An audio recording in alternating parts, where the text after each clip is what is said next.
up with the moving forward of the NIT and what is ahead of us? Instead of looking back, we'll just open it up and start there. Yeah, we'll get a quick turnaround and start right away here in the opening round. Get St. Francis, who's a league champion and has 2 first-team all-conference players and a player of the league. And anytime you're playing in a postseason event, there's good players. You're going against really good coaches and teams. And for us, with a quick turnaround, we got to get ourselves ready to go and get focused in and find a way to see if we can't get this first one.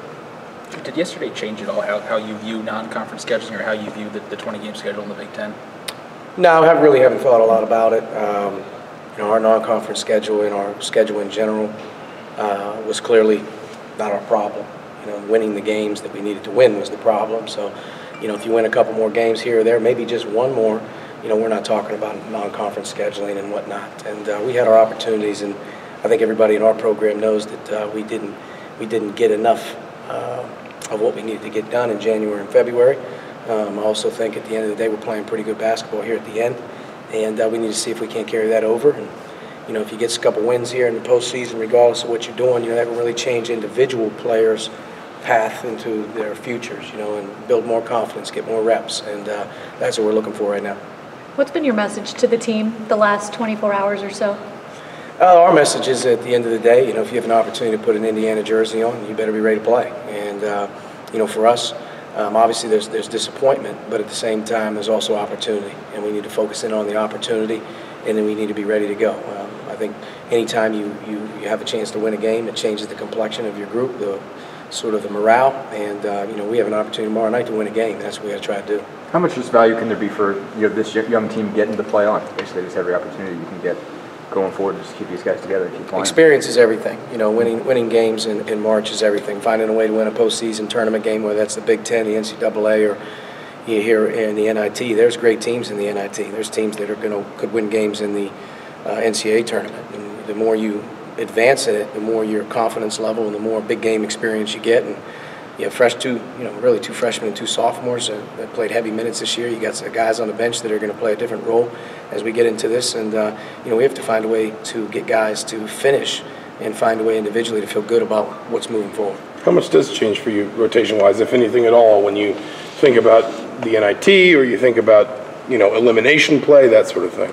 Well, we need to play to win, and to do that, we're going to need to play as many guys as we can. I think, especially when you get into these situations in these tournaments like this, you'll be surprised that certain guys are ready to play and they are excited to play, and when they get their opportunities, they cash in on it. So I'm hopeful. We have a great workout today. It's a quick turnaround, like I said, and we need to be excited to play. I think we're going to have a lot of different types of guys contribute here, and we're going to need more guys to contribute because you're going to play against really good teams. I guess to focus on that, do you start playing for the future? Do you start trying to make sure a guy like Clifton? We play to win on Tuesday. Obviously, the NCAA is where everybody wants to get to. The NIT is also a place that you enjoy playing in. But how challenging is it to get guys up for the NIT versus the NCAA tournament? I think every coach is in a different situation. Like I told the guys, there's 2 types of teams in postseason play. There's one that's excited to keep playing, and there's one that's, whether it be down or out or not as excited. Those teams get eliminated very fast. You're playing against conference champions, or you're playing against teams that were like yourself, who had their opportunities, didn't get it done. They're still in a field of good teams, and the team that's the most excited, the team that's the most enjoyable right now to be around each other, the team that wants to get to that jump ball tomorrow and is excited, they got a chance to win the game. And I think that's the big part of it right now, is the willingness to get out there tomorrow night and could play as hard as we can, like we've been doing, and at the end of the day, advance. And you're going to get another really good opponent in Providence or Arkansas, realistically in a few days, and that's a good team. Obviously we played Arkansas earlier, followed Providence very closely, a Big East team. You get to play that game, you win that one, who knows the next one you play. And for us right now, it's about Tuesday night. Let's find a way to win, and let's see how it goes. And at the end of the day, we'll make some adjustments into the next one. This, I guess, has been something of a storyline at Arkansas, but Romeo squashed the idea that he wouldn't play in this just from a draft perspective or anything like that, but his back is just kind of where's he at physically? He's day-to-day with his back. He tweaked his back in the first 8 minutes of the Ohio State game, and has really struggled with some soreness and some just really uncomfortable. He tweaked it. It's something that he's done a lot of treatment on in the last 3 days. It's day-to-day in terms of what he can do today for practice, so we'll see. But Romeo isn't shutting anything down. Romeo He's basically practiced every single day all season long to this point, and I think hopefully he can get back and obviously get back onto the floor. That's what he wants to do. But if he can't go or he's not able to practice today or tomorrow, we'll take it day by day. But he's definitely, in talking to him, it's like every other player on our team. You sit and you reflect, and now you look forward and say, what's the next opportunity for me? I'm a player, I want to play. You talked about the quick turnaround of St. Francis, but there's also some rule changes with the NIT, widening the free throw lane, extending the three-point line. How do you maybe adjust for that on such a quick turnaround?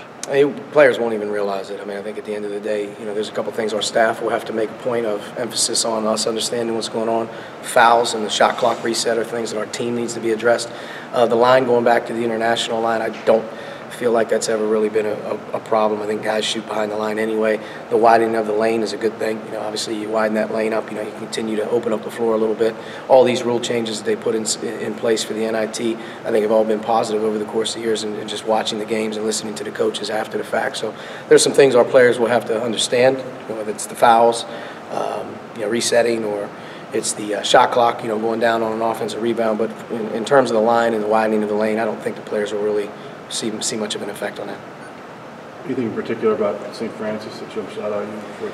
Yeah, I just think in looking at them here early on, you have a team that won about 8 in a row. They played really well here down the stretch, lost in their conference title, but were able to win the NEC. And, they player of the year in the conference was a mismatch guy inside. Sometimes when you play in November, you play against these undersized teams, but they cause you a lot of problems because they're so mobile.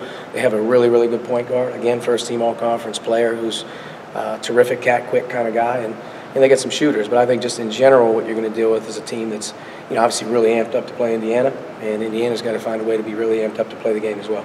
Is there a concern level with that for you, just given the way that team started the first 30 minutes Thursday, just knowing there's some disappointment going to the NIT? Is there a concern about which team shows up for Indiana? I don't think so. I think the team that shows up, if they're not doing well, we put other guys in the game. At the end of the day, our staff's ready to go, and I think the guys on the team that are ready to go, those will be the guys that play. If you get a feeling that things aren't going real well out there, you got to adjust.